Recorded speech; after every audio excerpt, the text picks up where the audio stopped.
देखो, इस वाणी को सुन के कितना अच्छा लगता है और कितनी कमाल की बात कही है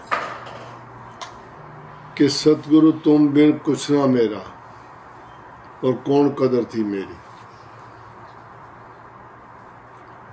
अब इस बात को तो कोई गुरुमुख जान सकता है कि हमारी गुरु के पास आने से पहले क्या कदर थी और अब क्या कदर हुई,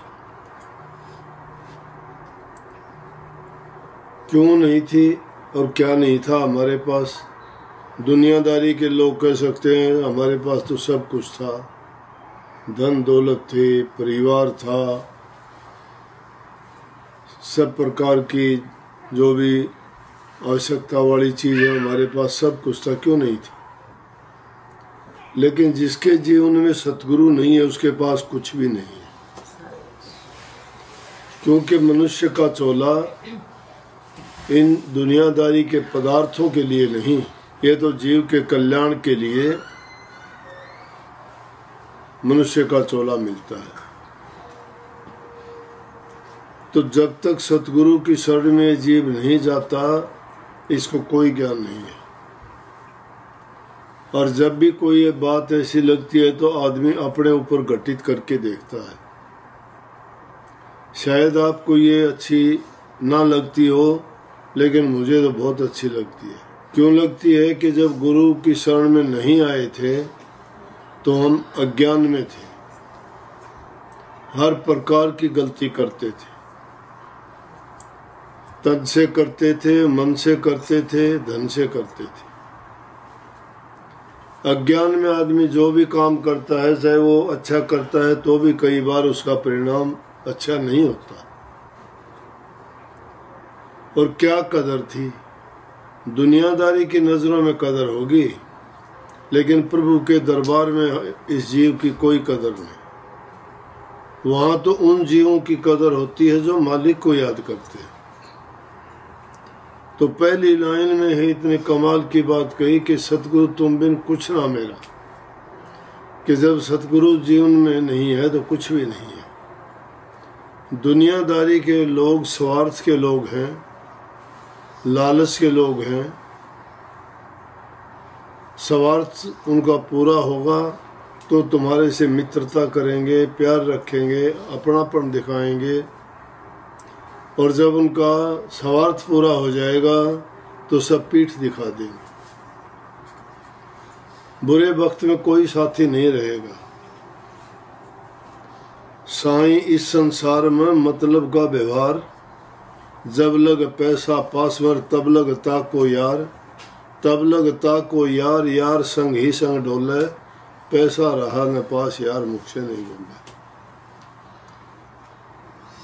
स्वार्थ के संगी हैं, सुख के संगी हैं, दुख में कोई साथी नहीं रहेगा तुम्हारा। एक सतगुरु है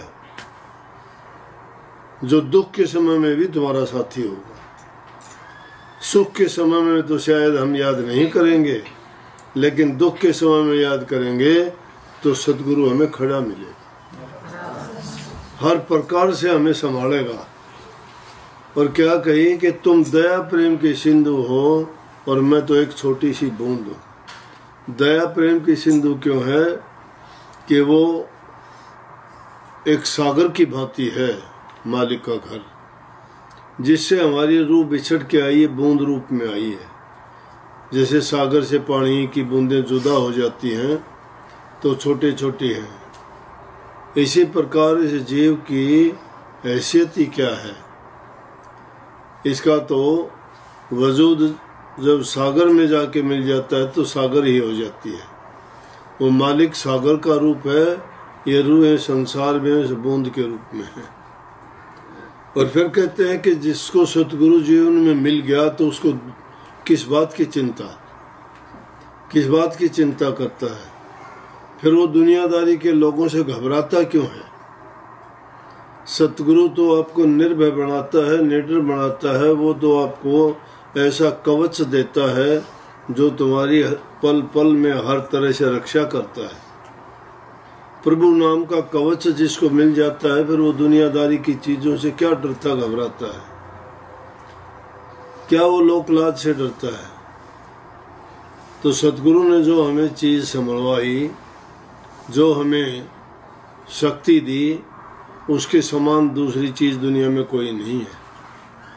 तो कहते हैं कि वो आपने अनमोल शक्ति हमें दे दी, जिसका नाम राधा स्वामी नाम है। नाम का ना कोई तोल है, ना कोई मोल है, ना कोई उसके गिनती है, ना कोई मिनती है। विशाल है वो, सब चीजें उसमें समाई हुई है नाम में। तो वो नाम हमें सतगुरु से मिल गया, फिर हमें और चीज की जरूरत ही क्या रहेगी। वो नाम, उससे पहले का जीवन अगर देखोगे, जब सतगुरु नहीं मिला था, हम मन मर्जी के चाहे अनचाहे सभी कर्म करते थे, क्योंकि वो कर्म जो किए गए वो अज्ञान बस किए थे, वो जीवन हमारा था। लेकिन जब से हमें सतगुरु की शरण ली, सतगुरु हमें मिले, तो हमारा वो जीवन अपना नहीं रहा। क्यों नहीं रहा? कि जब सतगुरु के शरण में जाते हैं तो हम अपना सर्वस्व सतगुरु को अर्पण करते हैं, उसके बदले में उनसे नाम मिलता है। तन, मन और धन तीनों चीजें सतगुरु को देते हैं कि नहीं देते हैं? जब वो चीजें सतगुरु को दे दी तो हमारा क्या रहा? तो हम फिर सतगुरु के हो जाते हैं। और फिर अगर सतगुरु के हो के अगर अपने मन के कहे में चलते हैं, मन मर्जी के काम करते हैं, वो मनमुखता है। तो उसकी तो जिंदगी में सतगुरु आया नहीं आया कुछ भी नहीं है, बल्कि वो तो दोहरा पाप का अधिकारी हो जाता है। अज्ञान के बस में काम किए गए तो वो सजा का कम हकदार था, क्योंकि अनजाने में किया। लेकिन गुरु की शरण में जाने के बाद तो उसको पता लग गया कि ये कर्म करने से तुझे पाप लगेगा, दोष लगेगा, सजा मिलेगी, भुगतने पड़ेंगे कर्म अपने, कर्म परिणाम तेरा अपना होगा। इसलिए पता लगने के बाद में अगर वो गलतियां करता है, जब नहीं पता होता है तो उसका इतना दोष नहीं है। तो ये जीवन जो हमारा अब जीवन है, क्योंकि हमने सतगुरु से दीक्षा ली है, ये जीवन सतगुरु का मान के चलो, तो हमें कोई अधिकार नहीं है कि सतगुरु के शरीर से, उनके धन से, उनके मन से कोई गलत काम करें। लेकिन हम भूल जाते हैं, कह तो देते हैं कि तन मन धन सब कुछ है तेरा, सतगुरु को कहते हैं। और कबीर साहब की वाणी में आता है कि मेरा मुझ में कुछ नहीं, जो कुछ है सो तोर, तेरा तुझको सौंप तेर क्या लागेगा मोर। कि मेरा कुछ नहीं है, जो कुछ है आपका है, कह देते हैं। लेकिन दूसरी वाणी ये कही कि तेरा तुझ में कुछ नहीं, मानेंगे ये बात, तेरा नहीं है। क्योंकि एक आदमी जब दे चुका तो उसका कहाँ रहा वो। तेरा तुझ में कुछ नहीं, जो कुछ है सो मोर, मेरा मुझको सौंपते दिल धड़केगा। तो मेरा भी मेरे को देगा तो तेरा दिल धड़केगा क्यों? वो दिल धड़कता है, उसका मतलब यही है कि हमने उसको अर्पण नहीं किया है। तो भक्ति नाम समर्पण का है। समर्पण का मतलब है ना तो सतगुरु को आपकी धन की जरूरत है, ना आपके मन की जरूरत है, ना आपके तन की जरूरत है। लेकिन सतगुरु क्या चाहता है कि आपने जब वो अर्पण कर दिए तो आपको ये कहते हैं सतगुरु के इस तन से कोई गलत काम नहीं करना। तीनों चीजों से आदमी शुभ कर्म करे, मन से, वचन से और कर्म से।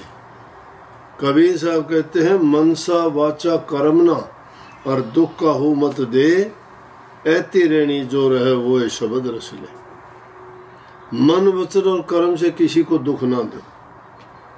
और ऐती रेणी का मतलब है कि जो इनका पालन पूरी तरह से करता है उसी को नाम का रस, शब्द का रस प्राप्त होगा।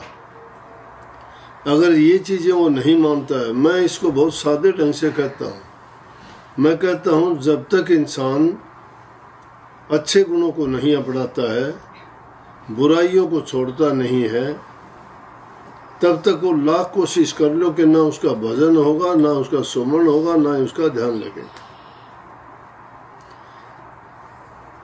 और दूसरी बात इसके साथ में ये जोड़ देता हूं, जो इन चीजों का पालन करता है उसको भक्ति रस प्राप्त करने में या सुमन ध्यान में मन लगाने में पल की भी देर नहीं लगेगी। परंतु जो मन शैतान जो बैठा हुआ है ना, वो बड़ी खटपट करता है, इंसान को विचलित कर देता है। इसी में हजारों सवाल उठाता है कि ये सही या ये गलत, इसने ये क्यों किया, इसने ऐसा क्या किया। जब ये बातें मन में उठनी शुरू हो जाती हैं तो ये बर्बाद कर देता है। ये मन हमें टिकने नहीं देता। इसलिए कही है कि बात बड़ी है अटपटी, ये बात अटपटी लगेंगी, क्योंकि ये दुनियादारी की बातों से भिन्न है। ये दुनियादारी की बातों से मेल नहीं खाती। दुनिया के लोग दुनिया के रसों में आनंद लेना चाहते हैं, लेकिन प्रभु भगत गुरु भगत लोग शब्द रस का आनंद लेना चाहते हैं। और शब्द रस का जिक्र जब दुनिया में करेंगे नहीं मानते लोग। महाराज जी बताया करते, जब नया राधा स्वामी नाम को कोई जानता भी नहीं था हरियाणा में, और जब ये बात कहते कि भाई अंदर में प्रकाश होता है, शब्द धुन सुनी जाती है, दिव्य ज्योति के दर्शन अंदर में होते हैं, तो आलोचक लोग कहते थे कि ये राधा स्वामी मत वाले ये कहते हैं कि अंदर में प्रकाश होता है, तो उन्होंने दिया बाती तेल की जरूरत नहीं है, एक बल्ब इनके माथे में लगा दो और प्रकाश हो जाएगा। अब आलोचक लोग तो ऐसी बातें करते हैं, उनको नहीं जचती ये बातें, अटपटी बात। हम अगर कहें कि दिव्य ज्योति का प्रकाश अंतर में होता है, हम ये कहें कि सभी देवी देवताओं का वास इंसान के अंदर में है, हम ये कहें कि जितनी चीजें तुम बाहर इस सृष्टि में देखते हो वो हमारे शरीर में वो सभी चीजें विद्यमान हैं, तो लोगों को ये बात नहीं गले उतरेगी, उनको ये बात अटपटे लगेगी। लेकिन गुरुमुखों को अटपटी नहीं लगती, वो प्रयास करते हैं कि गुरु ने ये बताया है, उनका अनुभव है, तो हम वो करके देखेंगे और हम उसको पाएंगे। लेकिन उसके लिए मेहनत करनी चाहिए, बातों से नहीं बढ़ती। अगर आदमी कह दे कि गुरु से कहते जी मुझे भी दिखा दो, मेरे भी कर्म काट दो, अरे गुरु कर्म काट दिए गुरु ने, तो तुम्हें वो इलाज बता दिया, दवाई दे दी जो सब रोगों का इलाज करती है, कर्मों को काटती है, उसका उपयोग आप क्यों नहीं करते?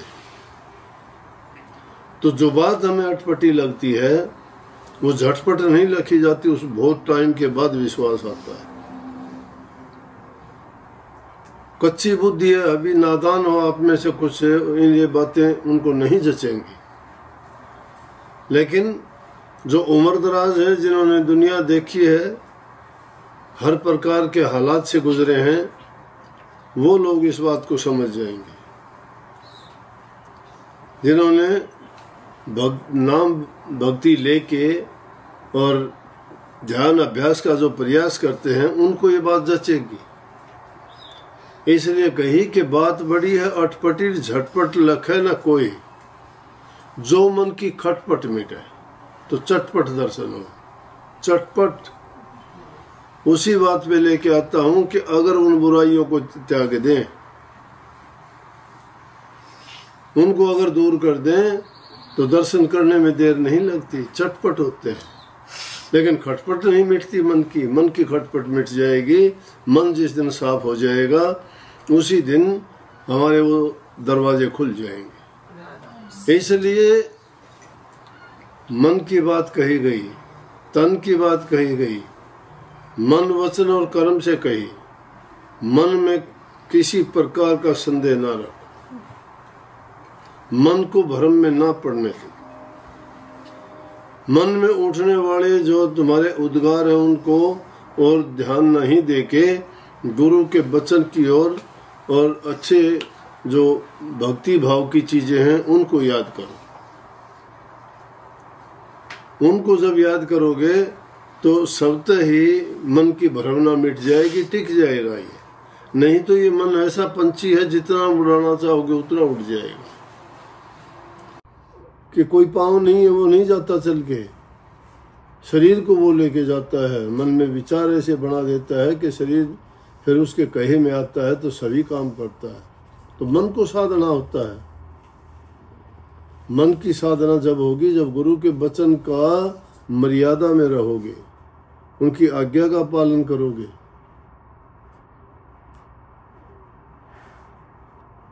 तब ये मन जाके रुकेगा।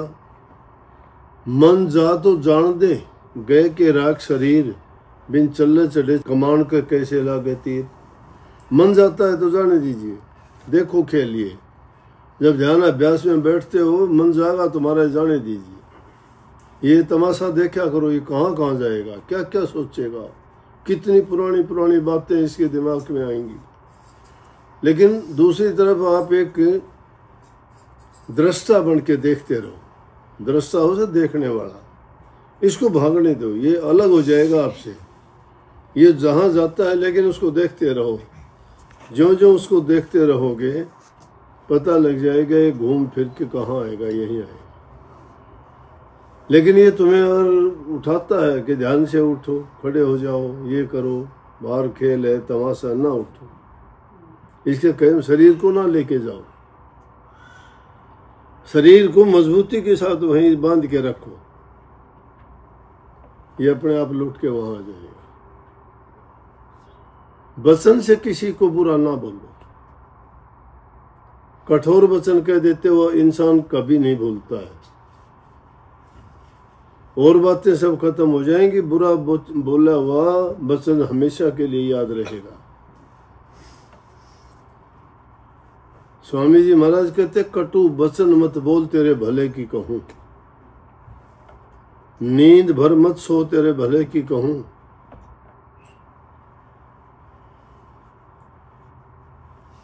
मन को काबू में राख तेरे भले की कहूं, नाम का सुमरण कर तेरे भले की कहूं।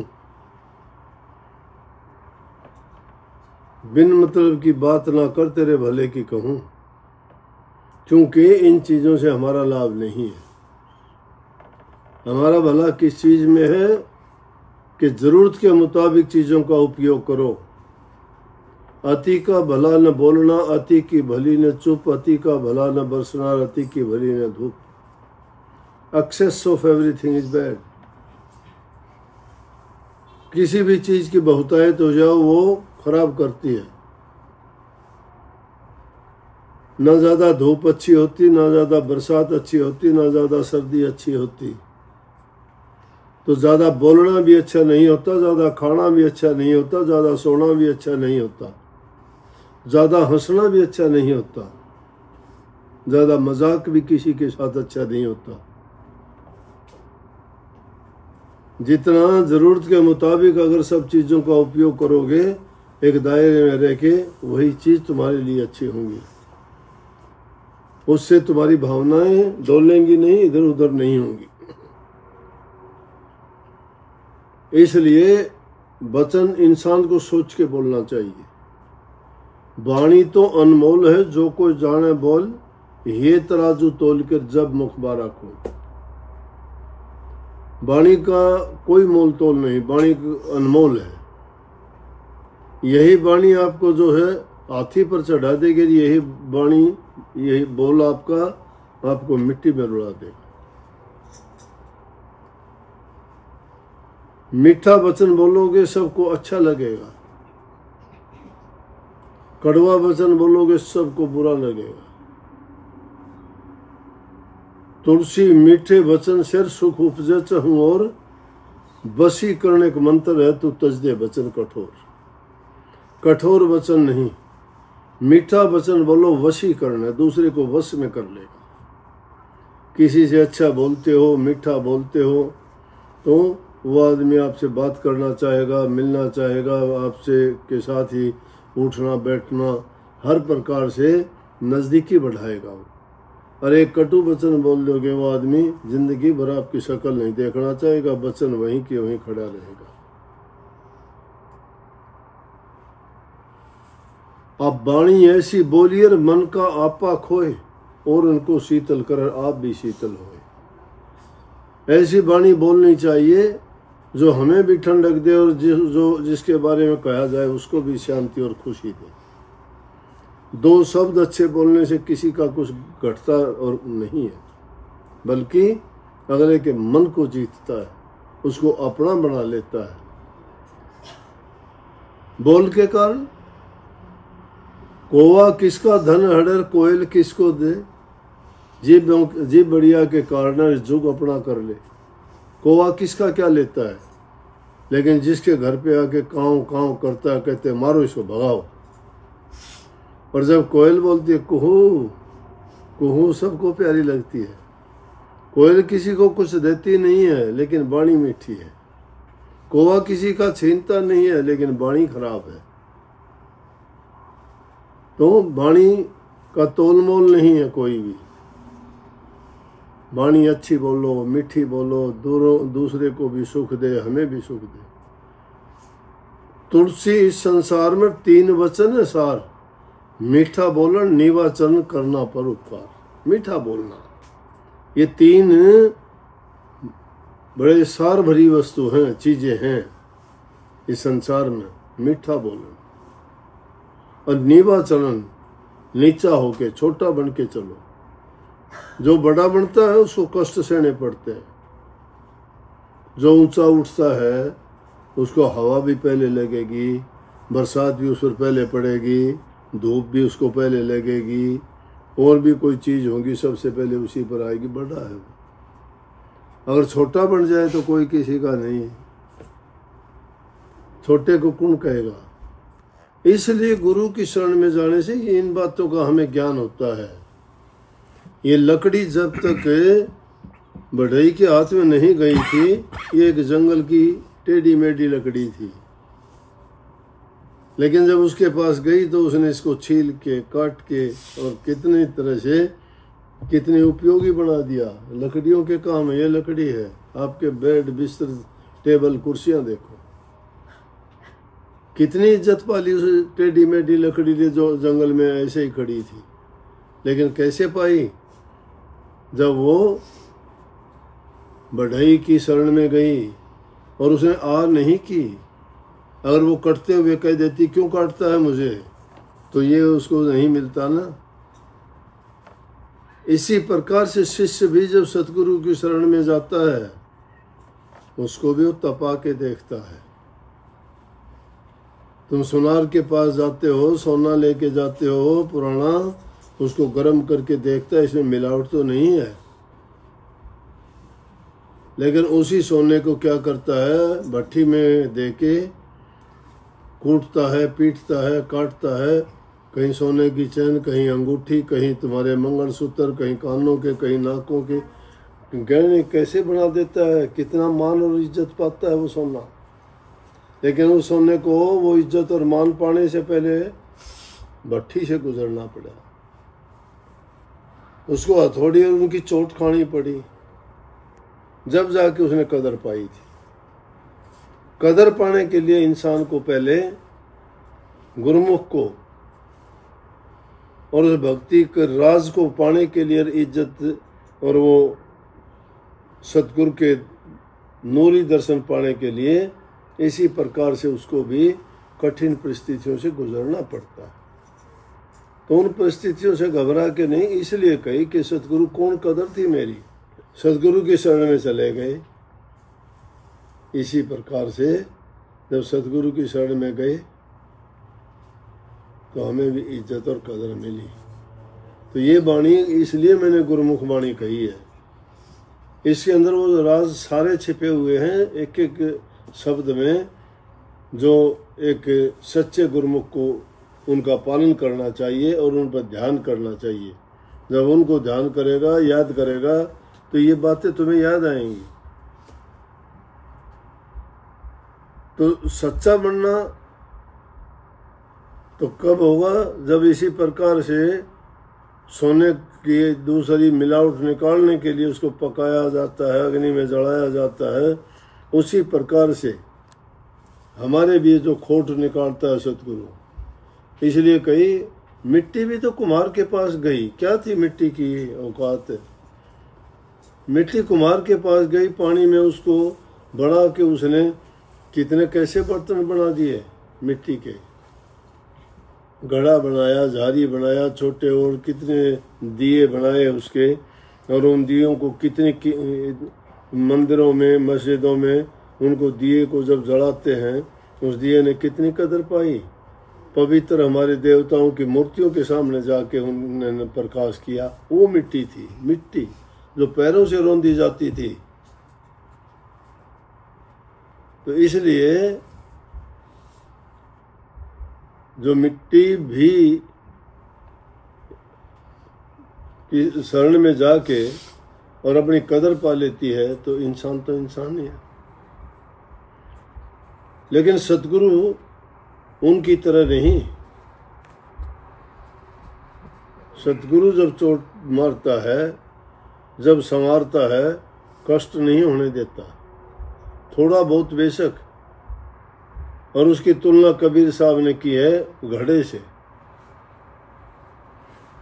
कि गुरु कुम्हार शिष्य कुंभ है। कुंभ कहते हैं घड़े को, कि गुरु तो कुम्हार है, घड़ा शिष्य है। घड़ घड़ काट है खोट,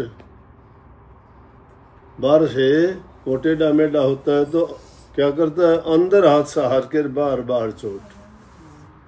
तो टेढ़ा मेढ़ा होता है तो अंदर में हाथ लगा के बाहर से चोट मार के उसको गोड़ाई देता है। इसी प्रकार से सतगुरु भी जब शिष्य के खोट निकालता है तो अंदर में दया का हाथ, प्रेम का हाथ उसके ऊपर ही होता है, उसको संभालने के लिए ऐसा करता है। बहुत बहुत आशीर्वाद। राधा